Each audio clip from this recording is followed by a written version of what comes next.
Hello, team. Coach Tim here.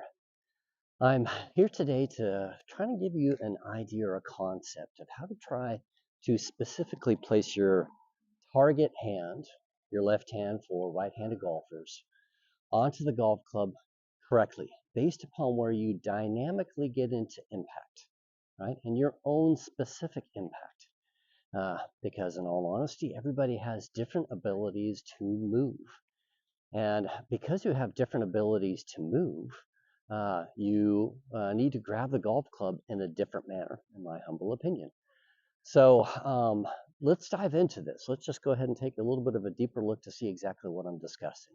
So the concept I want to dive deeper into is how much does your body face the target at impact? For some golfers, it's this amount. For some golfers, it's this amount. For some golfers, it's even more. It's that amount, right?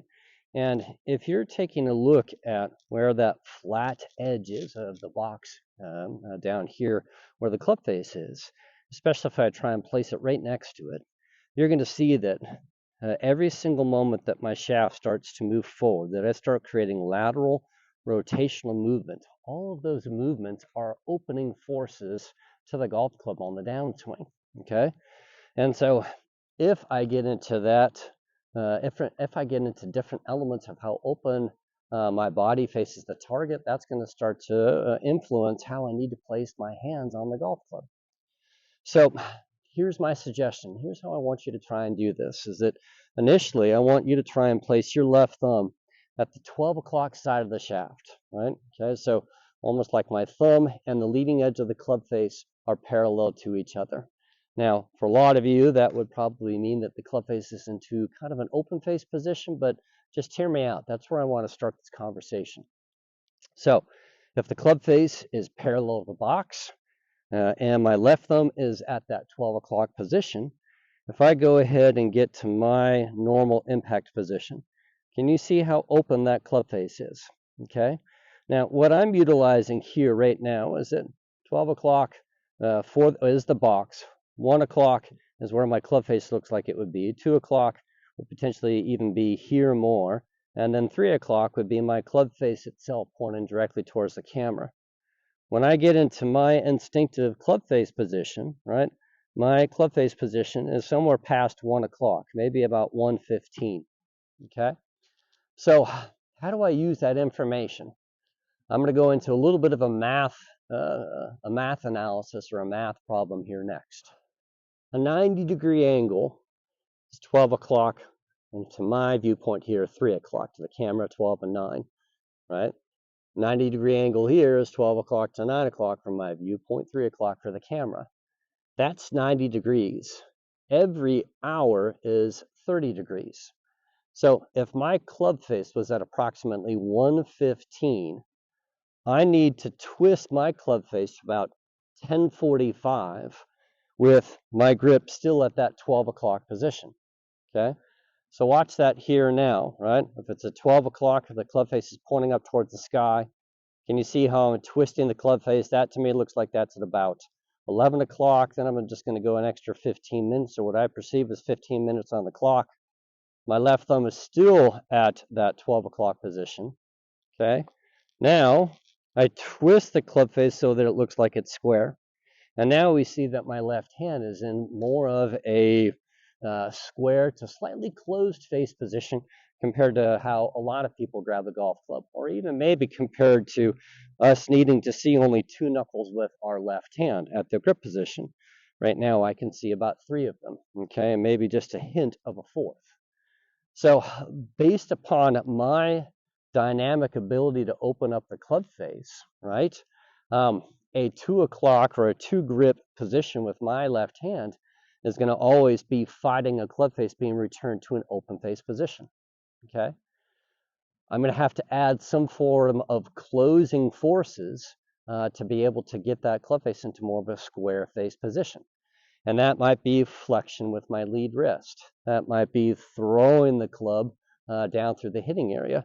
That might be a little bit of an over-the-top sequence. That might be getting the shaft a little bit lower at impact. Those are all subconscious things or even conscious things that some of our golf coaches might encourage us to do to get the club face into more of a closed face position. So, especially for my newer golfers, or for my golfers who are kind of open to making a little bit of a swing overhaul, or they're not as interested in trying to make dynamic changes to square up the club face.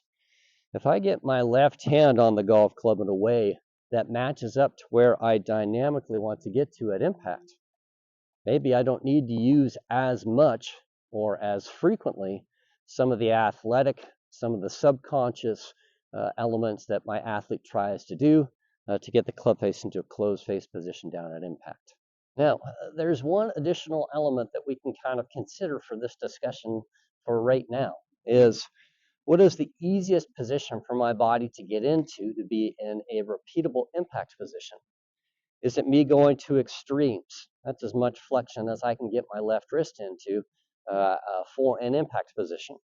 Can I grab the golf club in that kind of position that allows me to get my club face into the position that I want? Now I've got a slightly weaker left-hand grip compared to my previous measurement, right? Or my measurement where I wasn't trying to get my lead wrist into the most amount of flexion that I could possibly create, okay? Or do you want to simply, especially when you're doing your exercise here of trying to figure out how much what is my ideal dynamic impact position, you also maybe want to be careful of what kind of forces are you applying to the golf club that you have subconsciously or instinctively utilized to try and get the club face into more of a square face position. Be aware of those, right? Because those are things that your athlete has to do consistently through time, through a very short period of time, swinging the golf club at the fastest moment of impact, right? Or the fastest club head speed. So can you get really good at returning to that same position? That's something that you have to consider yourself, right? So just know that those are conversations that you want to have with yourself. Where do you want your body to be in at impact? And is this something that you can build a more consistent impact position upon so that you perform at your highest level? So give that information a go, and just know that everybody's different and that you need to find your best way to get into a consistent impact position. And this concept of two knuckles always working for everybody, or feeling like your left V that's created between your thumb and forefinger should be pointed somewhere towards your backswing shoulder, I don't think that's accurate enough anymore. I think there's a more accurate way of measuring this with this exercise or another exercise similar to that that can help you grab the golf club in your own personalized manner and have a better chance of achieving more consistent and more powerful and impactful impact. So give that a go. Best of luck.